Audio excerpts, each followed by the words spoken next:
Tell us a bit about your second album, Strange Nights, which has just come out. Came out kind of quickly in a way after your first one. Did that surprise you?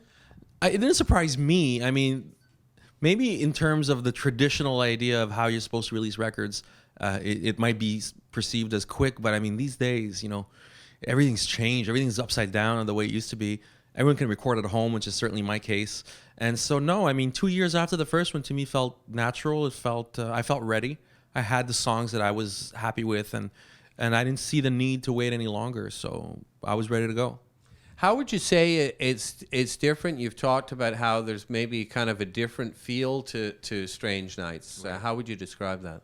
It's an album that was done a lot more in a constrained time period than the first one. The first one, when it's your first record, you have your whole life to write it, and the second one I wrote it well under a year. And so thematically, I think it holds together a lot better. It's more of a from beginning to end, it kind of tells one story, and it tells it in a very focused way. And the fact that I had become a dad in the meantime, while I was writing the record, influenced the writing process itself. So I was doing a lot of writing in my studio at home at night because my daughter was sleeping. And so, and for anyone who has kids, they know that your days are, they're not yours anymore. Yeah. So my only time to myself was at night when everyone was asleep. So a lot of it was done and composed with headphones on. So I was a lot more influenced by the mood and by just the night. And so there's a lot of quiet stuff. There's a lot of subtle ambient stuff on the record, which I think acts as a glue from one piece to the next, which gives it an overall nocturnal vibe. Still working my way through other people's state. Maybe a kind of darker thing too. I mean, there's some sort of kind of downbeat, which Right. songs in there.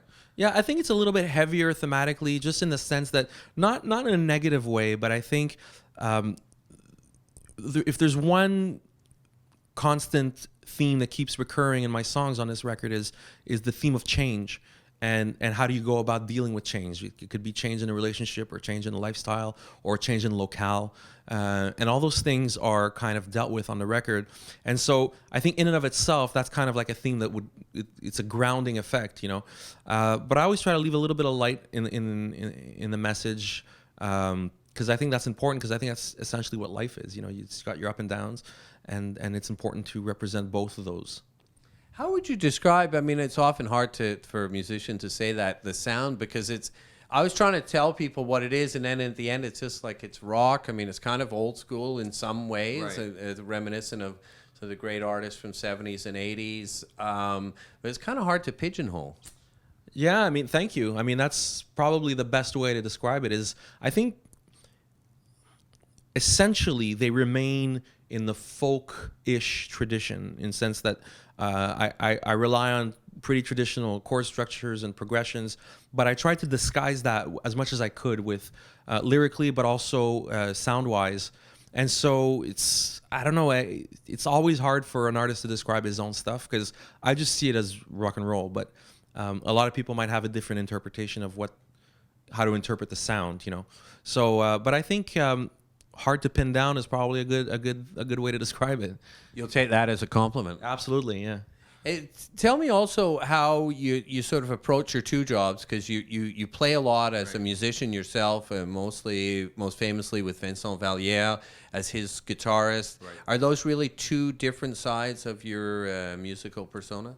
No, I think they come together pretty well to make like a well-rounded individual. As a musician, the greatest thing you could hope for is to be steadily employed and to do what you love. And I'm very lucky that I get to play with Vincent, who's a good friend and whose music I love. So, I mean, playing one type of music that I love and then going to sing my own songs, it's great. There's no need to differentiate the two. I just go to work every day. Sometimes it's for him, sometimes it's for me.